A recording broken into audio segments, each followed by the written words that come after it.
Hello friends. இந்த வீடியோல நம்ம தமிழ் டப்பிங்ல ஒரு ஆக்ஷன் த்ரில்லர் படமாக வெளியான ஹை ஃபோர்ஸஸ் படம் எப்படி இருக்குன்னு தான் பார்க்க போறோம். இப்ப இந்த படத்துடைய கதை என்னன்னு பார்த்திடலாம். ஹாங்கியோ ஏர்லைன்ஸ்ல இன்டர்நேஷனல் செக்யூரிட்டி எக்ஸ்பர்ட்டா ஹீரோ இருக்காரு. இவருக்கு இவருடைய மகள் சம்பந்தப்பட்ட ஒரு டிராஜிக்கான ஒரு பாஸ்டால இவங்களோட ஃபேமிலியே பாத்தீங்கன்னா உடைஞ்சிருக்கும். ஒரு நாள் பிளைட்ல போயிட்டு இருக்கும்போது இவருடைய எக்ஸ் ஒய்ஃபையும் மகளையும் பாக்குறாரு. பட் அதே நேரத்துல பாத்தீங்கன்னா 12 ஹைஜேக்கர்ஸ் அந்த பிளைட்டையே வந்து கண்ட்ரோல்ல எடுக்கிறாங்க. 10,000 அடியில 800 பேசஞ்சர்ஸ் கொண்ட அந்த பிளைட் வந்து போயிட்டு இருக்கும்போது விமானத்துல தொடர்ந்து ஒவ்வொரு பேசஞ்சர்ஸா அவங்க கொன்னுட்டே வராங்க. இந்த ஹைஜாக்ல இருந்து ஹீரோவால தன் ஃபேமிலிய காப்பாத்த முடிஞ்சதா அப்படின்றது தான் இந்த படத்தோடைய கதையே. ஆண்டிலா ஸ்டார் ஆஃப் த ஷோ அப்படின்னே சொல்லலாம். அவரோட பெர்ஃபார்மன்ஸ் அண்ட் ஆக்ஷன் சீக்வென்ஸ் மூலமா இந்த படத்தை ஹோல்ட் பண்ணியிருக்காரு.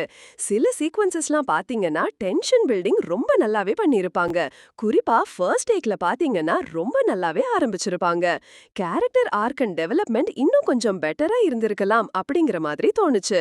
இந்த படம் பார்க்கும்போது டை ஹார்ட் படத்தை ஞாபகப்படுத்துற மாதிரியான ஒரு ஸ்கிரீன் பிளே தான் இந்த படத்துலயும் வச்சிருப்பாங்க. ஆக்ஷன் சீக்வென்ஸ் எல்லாமே நல்லா இருந்தாலுமே கிளைமேக்ஸ்ல வர அந்த எக்ஸ்ப்ளோஷனும் ஆக்ஷன் சீக்வென்ஸ் இன்னும் கொஞ்சம் பெட்டரா இருந்திருக்கலாம் அப்படிங்கிற மாதிரி தோணுச்சு. ரைட்டிங் பாத்தீங்கன்னா ரொம்ப வீக்கா இருக்கு. சினிமாட்டிக் லிபர்ட்டி அப்படின்றத டியூ டு த டாப் வந்து யூஸ் பண்ணிருக்காங்க அப்படின்னு சொல்லலாம். அதனாலேயே நிறைய சீக்வென்ஸ் பாத்தீங்கன்னா நம்புற மாதிரி இருக்காது.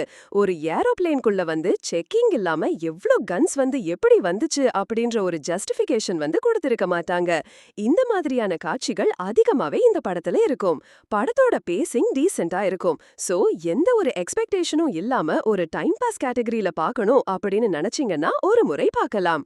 படத்துல மைல்ட் அடல்ட் கண்டென்ட் இருக்கு. சோ அதை மட்டும் ஸ்கிப் பண்ணிட்டீங்கன்னா இந்த படத்தை நீங்க ஃபேமிலியோட பார்க்கலாம். ஹை ஃபோர்ஸஸ் படத்துக்கு எங்களோட ரேட்டிங் 5 out of 10.